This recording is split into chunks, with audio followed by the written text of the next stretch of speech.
Hello, everybody, and welcome to tonight's coverage of the inaugural season of the NASCAR Class C Maconi Setup Shop Fixed Series. The first of many for this recently rebranded series, and this evening we are excited to be bringing you the best of the best in the NASCAR C Fixed Series. That means top split action from iRacing's virtual Lucas Oil IRP Raceway in Claremont, Indiana. Maconi Entertainment is here to bring you action from all types of racing, including the weekly Fast Friday series. No matter what you are racing, we can bring the action to life. My name is Joey Atterbury, and joining me in the booth is Jake Reeves, Ryan Bauer, known as the Bearded Sim Racer, working the controls as our producer, and he's using camera angles being provided by Dougie Beard. Well, Jake, Lucas Oil is a tough track with tight battling, a little bit of a short course mentality here. What are we expecting to see? Well, Joey, honestly, and everybody at home, I'm expecting to see some great short track racing. This track right here, very, very famed, I guess you could say, especially for the trucks here in Indianapolis, Indiana, not too far away from the famed Indianapolis Motor Speedway. So this is, I guess you could say, their hallowed ground, I guess you could say, as far as being racing here in Indiana. But this track, not as big. I mean, obviously, just a little bit over half a mile in length. The turns, 12 degrees in banking, but the corners actually get steeper, I guess you could say, as you go up in the lane all the way to the wall. It just gets more banked, I guess you could say. Down on the bottom, really flat, basically like a New Hampshire, I guess you could say. New Hampshire the same way, where it's flat on the bottom and then it gradually starts to get steeper as you go up. So this right here is actually one of the best short tracks in the country, and we're fixing to see the best of the best here in Top Split run here at IRP, as they like to call it. We are in the NASCAR trucks as always. 60 laps, no fast repair. One GWC attempt, that's known as a green-white checkered attempt at the end of the race if we need it. And the fixed iRacing setup as always here in this C Fixed series. So that means all of the trucks, they have the same setup underneath them. It's up to the driver to go out there and maximize his or her speed on the racetrack and get those fast lap times, because everybody is on the same equipment. Well, looks like we officially have our starting grid. Qualifying has been completed. It's the number 4 of Joshua Dickens going to be on the front row. Joining him is going to be Jordan Kuntz in the number 1 car. Nathan Lyons in the 3rd place position. Ryan Andrew next to him in the number 5. Richard Holt in 5th place. Oliver Gordel in 6th. Jake Trainer in, let's see here, Benjamin Klein in 7th, as well as Jake Trainer in the 8th place position. Got Jody Kelting in 9th and Derek Winter rounding out your top 10. And then going to be 11th, you're going to have Jeffrey Maconi in that 11th spot, with Scott Quimby will be in that 12th spot. Gary Flynn 13th. Sean Brown will be 14th. Then you got Matt Beers will be 15th, with John Marshall in that 16th spot, with Kendall Carpenter 17th. Cody Calidio, excuse me if I pronounced that wrong, 18th, with David Duke 19th, and Richard Springer will be 20th. And just a few more here. Perry Davenport in 21st, Jeremy Gravely in 22nd, and then the final of the 23 cars tonight, Kevin Spalding, conveniently also in the number 23. Partly cloudy in terms of the weather, 78-degree air temperature, 80 degrees on the track. You notice it is nighttime, so I don't expect those weather conditions to be changing too much out there, Jake. Absolutely not. And Joey, you mentioned this just a second ago, these guys running a fixed setup, but these guys can actually make 3 adjustments on their setups before they start this race. It can be the steering ratio, the steering offset, and the front brake bias. Those are the only adjustments that they can make on these trucks. So they got a little bit of leeway, I guess you could say, of what they want to adjust, but it's not like a full custom setup where they can change the springs, the shocks, the track bars, the ride heights, all that stuff. They can make minor adjustments to these trucks to fit their, I guess you could say, driving style, but it is basically a fixed setup. They just can't make a couple of adjustments. If you are familiar with real-world racing, I guess the equivalent would be a spec series, meaning that all of the cars are the same spec. They all are equal underneath. It really is up to the driver to understand the machine underneath you. Well, pace car is off the track. Joshua Dickens in the number 4, patiently waiting into the restart zone, goes as late as possible. We are racing here for the Maconi Setup Shop C-Fix Series at Lucas Oil Raceway. Joshua Dickens hold in the middle line. Jordan Kuntz trying to stay tough on the outside, but our pole sitter, nice drive down the back straightaway as Ryan Andrew gives a shove going into turn 3. Absolutely gives a huge shove right there to Jordan Kuntz, and Kuntz stuck up on the top. Looks like he's trying to get down to the bottom as we got to spin back around the turn 4 to start finish line area. Yeah, I see the 54 of John Marshall turned around here. I believe it's the number 18 on timing and scoring, as we don't even get a green flag lap of running. I believe what this is going to do is it's probably going to develop coming up out of turn number 4 here. See exactly what happens. Ooh, the 13 gets loose on the racetrack. Actually, multiple cars got loose on the racetrack. I saw the 13 get loose, and then the 54 also get loose, and just a big old tank slapper in front of the field.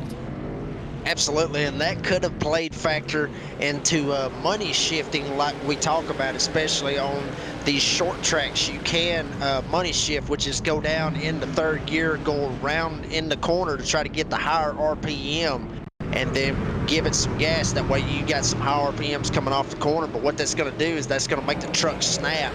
And I would not be surprised one bit if that's exactly what happened to all of those drivers right there. A bunch of them getting loose and getting spun right there, just getting spun straight around.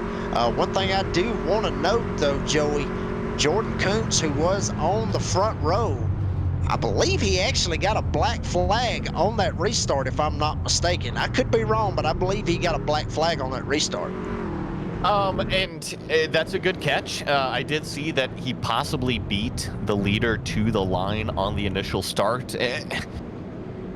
Unfortunately, I need to become more fluent in a lot of these iRacing rules. I know in the real world you cannot beat the leader to the line, especially on the initial start. On the restarts, it's kind of up to race control's discretion, but on the initial start, it is a no-no. You want the pole sitter leading to the start of the race, and right now it looks like Joshua Dickens in the number 4 car.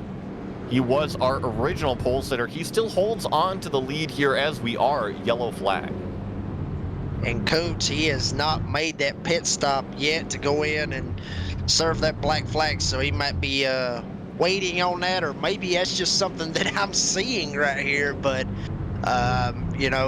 it's very unfortunate, especially for Kuntz, because he's actually in a big-time battle with Ryan Andrew for the overall points championship in this series that they run every single week. So it's going to be very unfortunate for him, especially if that black flag is real from what I'm seeing, and he's got to go down and serve that and then go to the back. He'll have to serve that under green.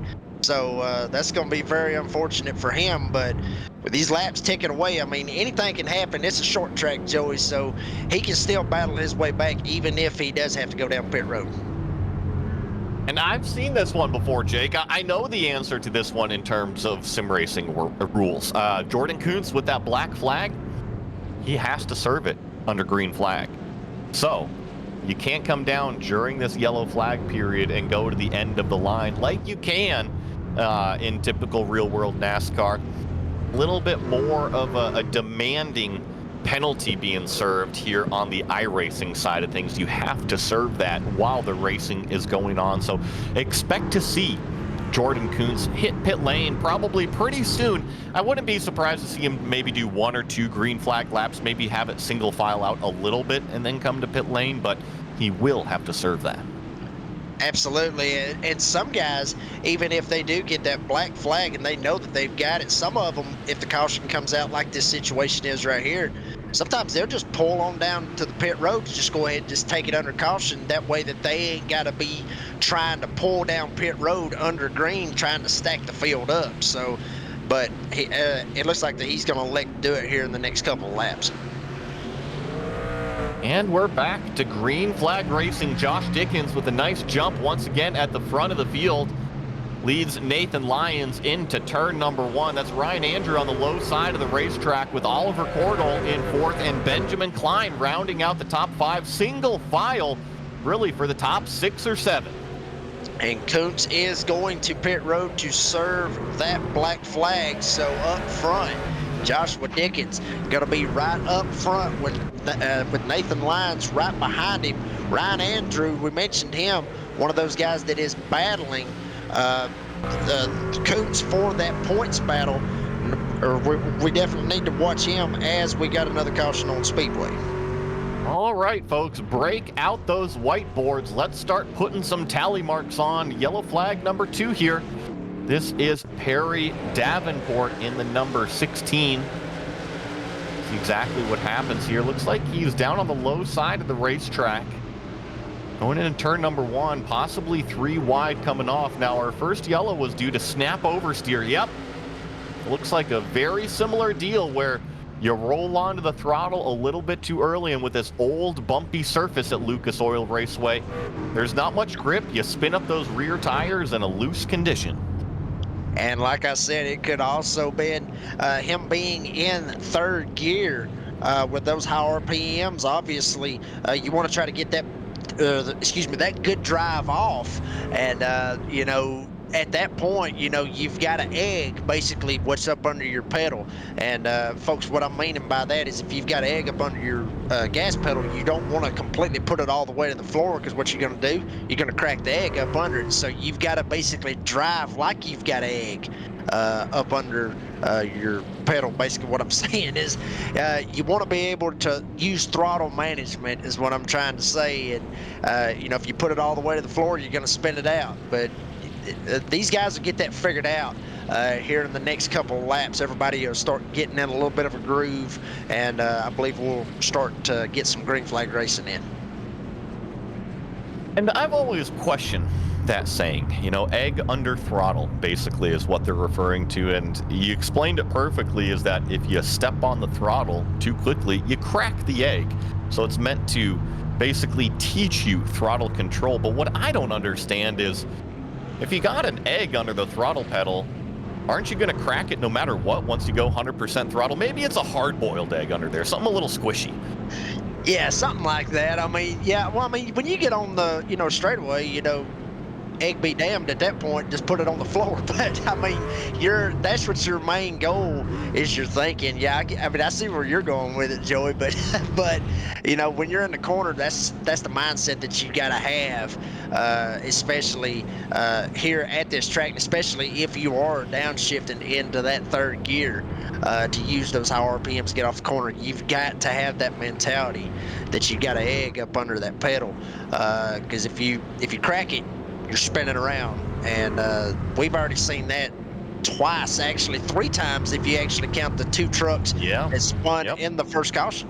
Yeah, no, I totally agree with you, because both of the trucks that spun in that first caution, it was the same condition. Now they ended up in the outside wall because they caught the slide, or attempted to catch the slide, and then by the time the truck regained the grip, the steering wheel is pointed the wrong side, and that's when you get those massive changes of direction, known as a tank slapper. And on the second caution, it was just a little bit more of a wheel spin with a spin to the inside, so you didn't get the real huge counter correction there with the big slap into the outside wall. Well, the lights are out. We've had 2 yellow flags so far, working lap number 14. Could be going to lap number 15 of 60 as we get this green flag at Lucas Oil Raceway. It's still up to Josh Dickens in the number 4. I know he's painted the number 15 on your screen, but on timing and scoring, he is the number 4. Nathan Lyons is going to be joining him on the outside, also conveniently painted in the number 15, and they are racing. Green flag back in the air for the Maconi Setup Shop C-Fix Series here on iRacing Top Split action, and we got Lyons trying to pull an over-under on the back straightaway on our leader. He's going to get a nose down to the inside of turn number 3. Nathan Lyons trying to make it a drag race coming off of 4. Dickens trying to keep that top lane, which is the preferred lane here at IRP or Lucas Oil Raceway. Dickens trying to keep Lyons pinned down on that bottom lane. Right now, Andrew actually has fallen off from these 2 drivers, Dickens and Lyons, watching both of them race their hearts out. This right here, this is good short track racing right here, folks. A little bumping, a little banging, a little bit of side slapping, a little bit maybe throwing up in the fence just a little bit. This is good old-fashioned short track racing at its finest.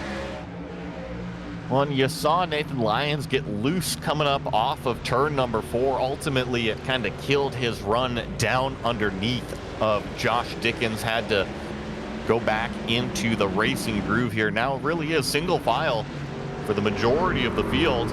We're going to see if we can log a few green flag laps, see which drivers can understand the car underneath them, manage that tire fall off. And Dickens looks like he's starting to manage it big time as he's starting to pull away, as we're going to get another caution on the speedway. Mark another tally. This time it is the number 19 of Matt Beers. See exactly where Matt lost it here. Going into turn number 1. Let's see if this is a similar type of an incident, or if the number 99 slides up the racetrack there. Coming down the back straightaway, everything looks okay and clean. Oh, yeah. Little bit of help from the Haviland truck. Then actually you see multiple cars, or I should say trucks, spinning in avoidance. And that is typical, especially here at Lucas Oil Raceway or IRP, however you want to look at it. It's very typical at any short track in particular to see somebody drive it in a little bit too deep, get into the back of somebody, slide them straight up, put them into the fence. It's very, very typical to see that kind of racing. Now, does that make you a lot of friends? Absolutely not. I mean, it's going to tick drivers off, and I'm sure that number 19 of Matt Beers is actually on the horn right now with that Haviland truck, letting him know that he's not too happy about it. As Beers is going in the pits trying to get his truck fixed, he's actually going to go down one lap for this. So I can say this: I bet you right now that Haviland truck's got a target painted on the back bumper of that truck. I don't doubt it either, and with short track racing, tempers tend to come out, and the patience, well, at the start of the race, it can be short depending on which driver you're talking to, but as it goes on through the race, trust me, that already short temper, it pretty much becomes non-existent by, we're at lap 21. I think it's become non-existent already in the minds of most of the racers, because you talk to a race car driver and they are always right. They're always on the line, and it's everybody else that's in the wrong out there. So I think if you got a short temper, the patience probably already ran out. Absolutely, and that's why we love short track racing, Joey. That's why I always love it, because you get to see some personalities come out in these drivers, whether that be on iRacing or whether that be in the real world at your local short track, NASCAR, what have you. Short tracks has always been I guess you could say, the stepping stone for racing in America, and it's awesome to see. This is when the personalities come out. This is when people, you see the drivers throwing the helmets at one another, getting mad, seeing fights in the garage, everything else. This is the stuff right here that a race fan absolutely loves, and this track right here has produced some of that, and is now producing some of it here tonight. Well, looks like we are lights out on the pace truck. I'm sorry, the pace car guiding the trucks around the track. And if you guys were curious about some of those scenic shots, you probably saw the drag strip as well out there. A pretty cool motorsports complex in Indiana out here between the big speedway, Lucas Oil, the drag strip, everything they got going on. Well, Josh Dickens, see if he waits one more time. He's been a fan of the end of the restart zone. Goes at the beginning this time, throws a changeup to everybody else in the field. Leads them off into turn number 1 as we are green flag racing, but it's Nathan Lyons trying to get up underneath the quarter panel one more time. Doesn't quite get alongside like he could last restart. But he is still mounting a charge on Dickens. These two trucks right here, basically the class of the field, both of these drivers, from the drop of the green flag. Dickens started on the pole. Lyons actually started third. So these two drivers right here really starting to put down some good laps. But don't count out that number 5 of Ryan Andrew. He'll be 88 on your screen, but 5 for timing and scoring. Ryan Andrew, do not count him out. And to explain to everybody watching a little, we got a yellow flag. Count that another one. Break out that tally board. Yellow flag number 4 here. This is the number 22, Jeremy Gravely. Spun around what looks like coming up out of turn number 4 here. Jake, you want to take bets? Is this another tank slapper?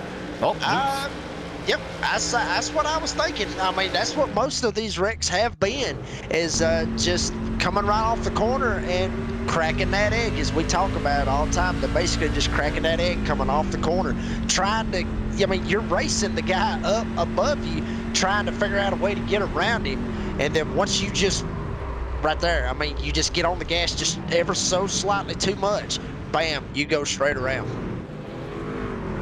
Now, when I was a racing driver, back when I was cool, way long ago, we raced production Mustangs, and they were a little bit heavy. You can kind of relate to these stock cars, and they have a condition, what we call is pushy loose. Now, at a short track like this, you deal with pushy loose all night long. And what I mean by that is, well, those are two contradicting terms, right? When you push, you got understeer. Well, when you're loose, you got oversteer. What is pushy loose?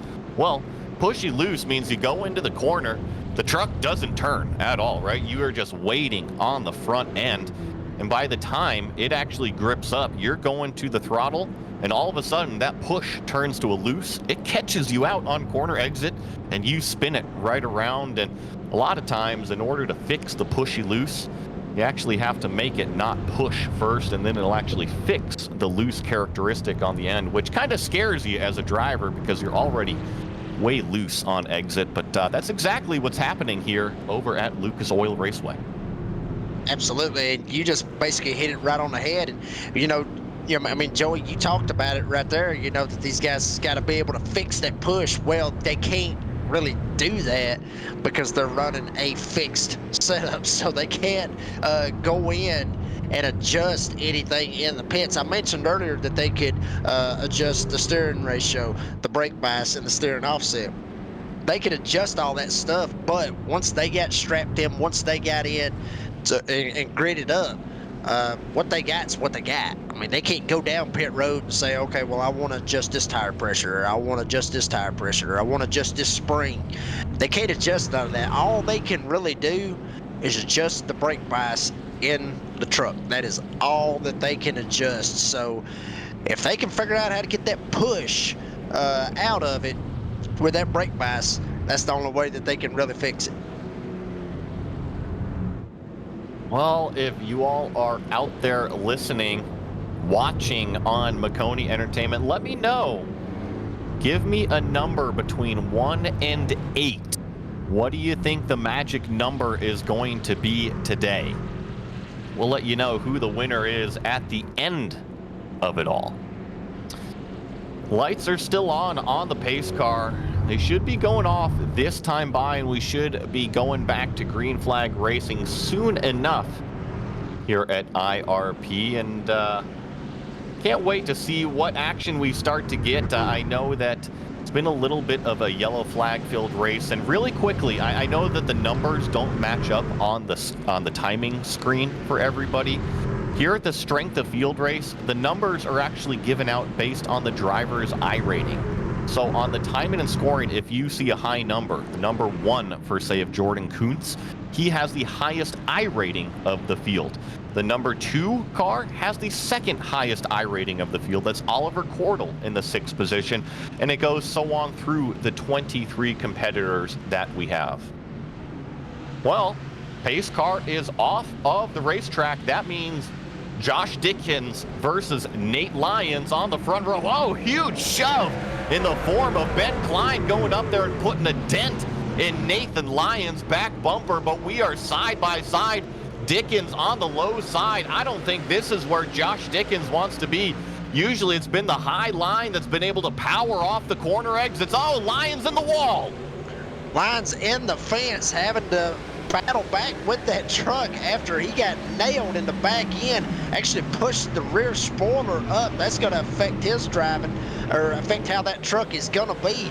But Dickens was in a precarious spot on the bottom, able to jump back up top and get in front of Lyons. So now Dickens can dictate where he wants to run. Dickens back to the lead. And thankfully, at a short track like this, I don't think that the damage is going to do too much, especially rear aero damage with the bumper. So I think Lyons should be just fine, as we're looking at a little bit of 3 wide racing. A little bit further back in the pack, that's Sean Brown starting to fall back just a little bit in the number 13 that we see here, battling with Kendall Carpenter way up top in the number 3 car. Look at this, 3 wide coming up off of 4, a little bit of door banging. Big time door banging, and that's what we love here in short track racing. Definitely love 3 wide racing on a short track, as we're going to have another caution on the speedway. Pull out the marker. This one's the number 20 of Scott Quimby. Tally mark number 5 for the yellow flag, and let's see how this one developed. Oh, this one was a little bit earlier in the corner, Jake. Usually we've been seeing it on exit. This one might have looked like a little bit loose coming in. I wonder if he had any front right contact with the truck right in front of him. He did. He actually just drove it real deep in there, and I think he actually got on the brakes and turned, like you seen right there, tried to keep it off of him, and it just basically just locked the brakes up, and the back end just started coming around and just spun it straight around. Correct. And right you are, Jake. And To explain that a little bit more here, since we've got plenty of time under a yellow flag, at a short track, these drivers, they have a lot of rear brake bias dialed into the cars. What does rear brake bias do? Well, it helps turn the truck in the front half of the corner when you're on the brakes. So when you get in a little bit too deep, you're worried about pushing up into that truck that you're trying to pass. What you often find yourself doing is squeezing that brake pedal just a little bit too much. That can upset the balance into that loose condition, and all of a sudden you find yourself spinning even before you make it to the end of turn one.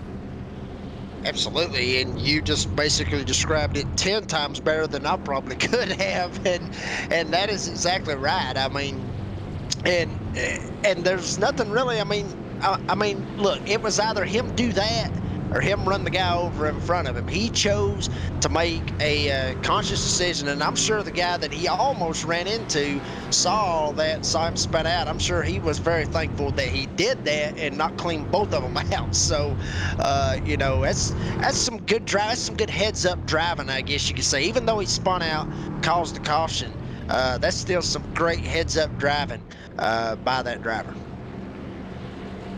What I'm noticing that has happened during this yellow flag, our number 6 driver, Nathan Lyons, remember, he's been running second place all night.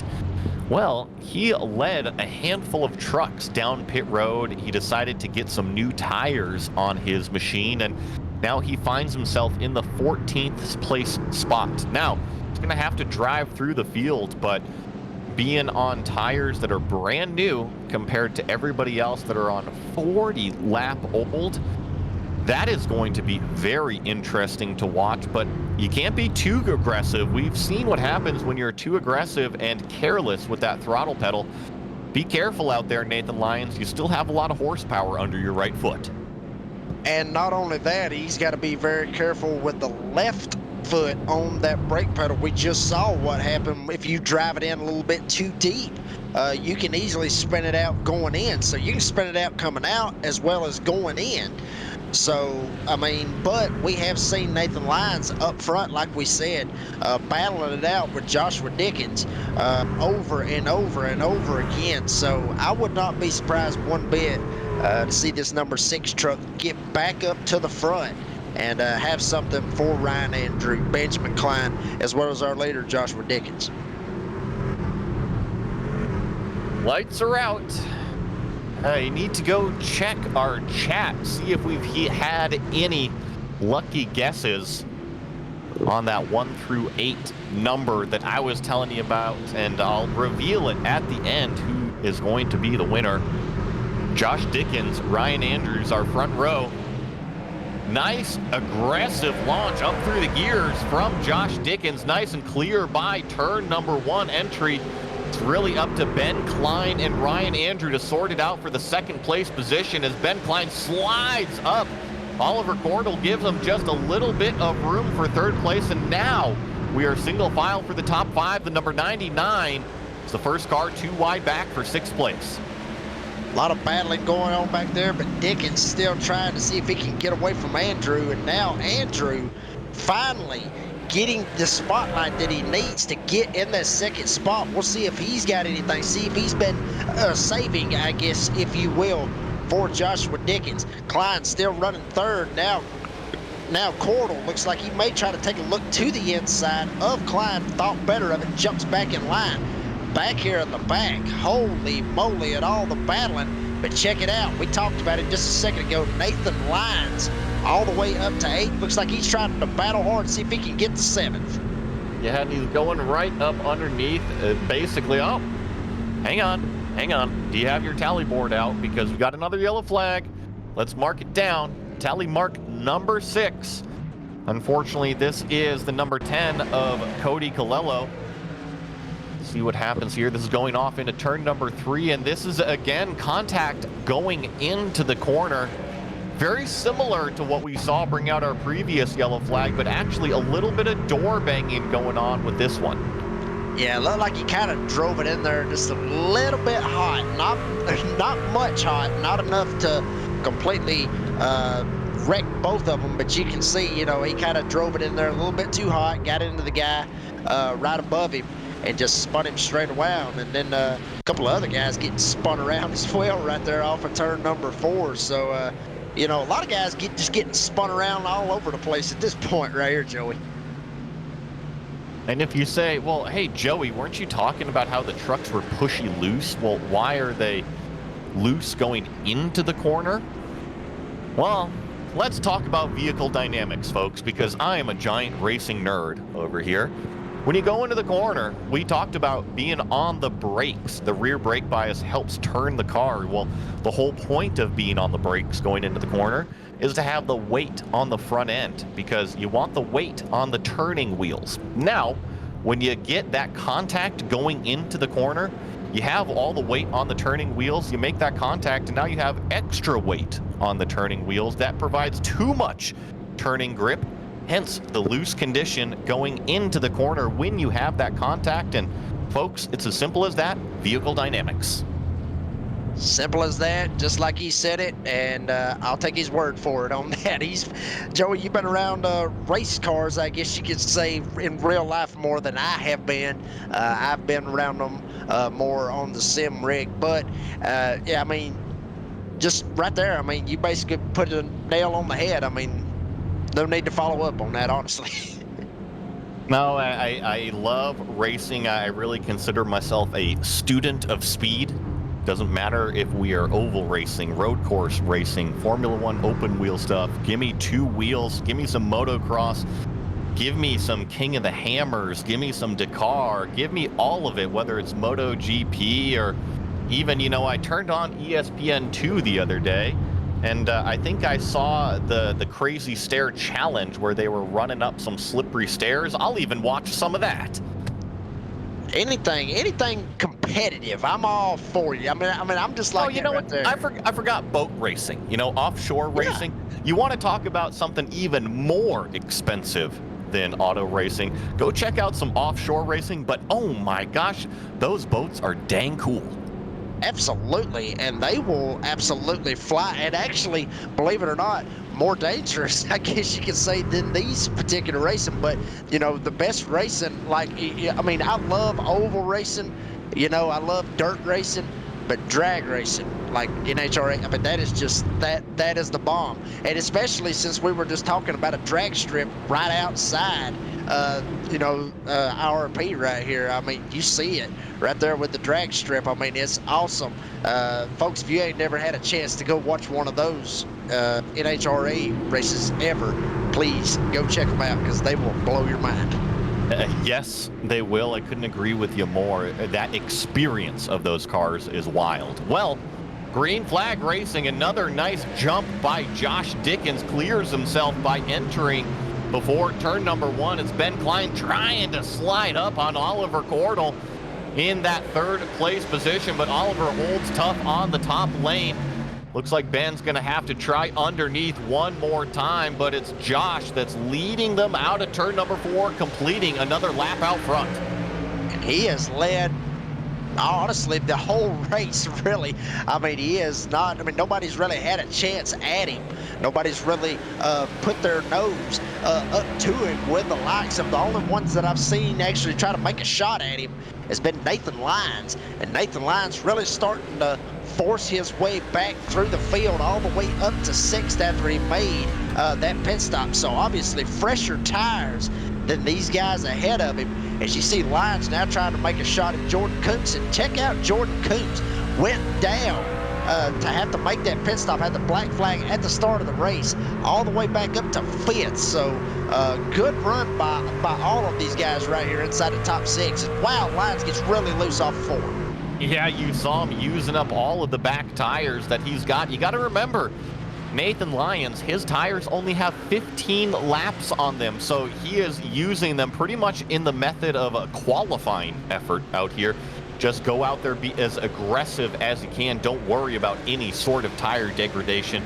Use them up, just like you saw the huge wiggle out of Nathan Lyons coming up out of turn 4. But really, it's all up front. Josh Dickens, remember, he was our pole sitter. He's held off every single challenge the entire race. We're inside of 10 laps to go. The only challenge that he's got on the racetrack right now is in the form of Ryan Andrew, who smacks the wall behind him, but the laps are starting to dwindle down. Dwindling down as they are going very, very quick. 22 and a half seconds is how fast these bad boys are getting around here. And it's going to be over with before you know it. So if Andrew's got anything for Dickens, if he's been saving anything, he better start opening up the case, I guess you could say, and start laying it to him right here. Well, I was wondering where you're going to go with that, whether it's the can, or is it the spinach from Old Popeye? I think that might appeal to a different generation than the majority on iRacing here. But no matter what, it has been Josh Dickens, maybe like Judge Dredd, laying down the law out there tonight. Absolutely, and he has been doing that with 5 to go, coming to 4 to go right here. Led, I mean, honestly, Joey, at this point, I don't think anybody has led a lap besides Joshua Dickens. Obviously, you see it. Well, yeah, I mean, pace car, yeah, he's probably got him beat on that. But, Dickens, you see it currently first, led 55 laps, so he's led every single lap this evening. It's going to be, I mean, he's got this in the bag right here. We're currently channeling our inner number 23. That's right, our current inner Jordan out there on number 6. But we have 3 laps to go, all in the hands of Josh Dickens. It's really up to him if he's going to make a mistake and allow another yellow flag, or if another yellow flag will come out from the rest of the field. And it's possible. We've seen a lot of crazy things happen. They could come down to that one green-white checker that these drivers get. So, he's got to hold on. He's got to pray, keep doing what he's doing, pulling away from Ryan Andrew. Very, very good right now. So he's just right now, his big deal right now is just praying everybody keeps their truck straight, at least for this next turn. Then after that, they can wad them up all they want. Well, he looks towards the flag stand. White flag. 1 lap to go, so we will get a checkered flag at the end of this. Josh Dickens, our pole sitter, has led pretty much every single lap other than when the pace car is out there. He's fended off restarts 6 different times, 7 if you count the initial start. All he's got to do is roll through turn number 4, get on that gas, sees Barney waving the checkered flag this time. Our winner at the C-Fix Series, Josh Dickens. Domination by Josh Dickens right there. Absolute domination. Ryan Andrew going to get that 2nd spot. Oliver Cordell actually made a last lap dash. I mean, last turn, I guess you could say. Tried to dart it in there and see if he could get to Andrew. Was not able to do it. So Andrew will get 2nd. Cordell will get that 3rd spot. What we're going to do is take a quick break. Be right back with your official results and post-race interviews. When you want to be the best, you can't settle for the rest. For anything on iRacing, there's just one name you need, Maconi. With the launch of Maconi Entertainment and Maconi Competizone alongside Maconi Setup Shop, we now provide the best of the best in setups, paint schemes, coaching, broadcasting, and event organization. With cars across all 4 license classes, we have what you need to hit the track with confidence. Grab a subscription and save money while going fast at MaconiSetupShop.com/subscriptions. And remember, at Maconi Setup Shop, there are setups, but your victories.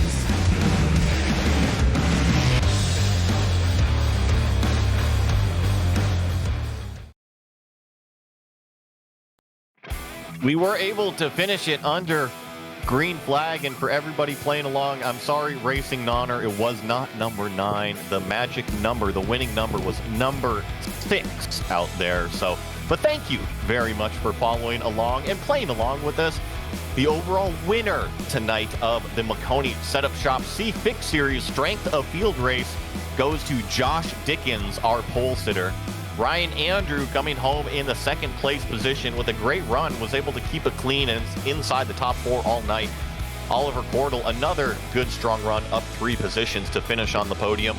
Ben Klein in 4th. Nathan Lyons, with the alternate pit stop strategy late in the race, was able to drive up to finish inside the top 5. Jordan Kuntz, with the early setback on the initial green flag, finishes 6th. Jeff Maconi in 7th, Jody Kelting in 8th, David Duke 9th, and Derek Winter in top 10. And coming home 11th tonight's going to be Sean Brown. 12th will be Richard Holt. 13th is going to be Cody Khalil. 14th will be Jeremy Gravel. 15th will be Gary Flynn. Kevin Spalding. Not a bad run for the 23 entry in an official race, getting 16th. That's Kevin Spalding. Scott Quimbley will get 17th with Perry Davenport 18th. Kendall Carpenter, the third truck in here, the third highest I rating. This is going to drop him a little bit in his I rating, finishing 19th, and Jake Trainer will be 20th. The rest of these cars out here, unfortunately, DNFs on the racetrack did not finish the race, and looks like we are trying to wait around, see if we're going to get any post-race interviews. While we do that for just a minute, Jake, what did you think about the strength of field race today? I think that Maconi Setup Shop has a pretty good thing going here. I mean, he's got a great thing going. I mean, obviously I'm a sponsored driver myself, with Maconi Setup Shop, and it's a real big deal to be a part of such a great team, such a great organization like Maconi Setup Shop, and to see everything that Jeff has been able to make this grow. It's one of the greatest things to see, and that's one of the reasons why I was really happy to join and be a part of this organization, be a driver, and be able to come on and announce and all the great things. And I mean, it's awesome to see everything that Jeff is doing, and I'm just tickled to death to be a part of the ride, or along for the ride. It's always fun having you in the booth here, Jake. I love calling the races with you, and I agree. Shout out to Jeff Maconi, who really makes all of this possible, and thank you to the race sponsor, Maconi Setup Shop, as well as our broadcast partner, Maconi Competizone. Calling the action tonight was myself, Joey Atterbury, alongside Jake Reeves in the booth, and Ryan Bauer producing behind the scenes for us. Thanks to all of our viewers for watching tonight's racing action, and hope you will stay tuned to all of the Maconi Setup Shop social media pages for our next race. Thank you to the entire staff in working and bringing this racing action to you. This has been a production of Maconi Entertainment. I'll see you at the checkered flag.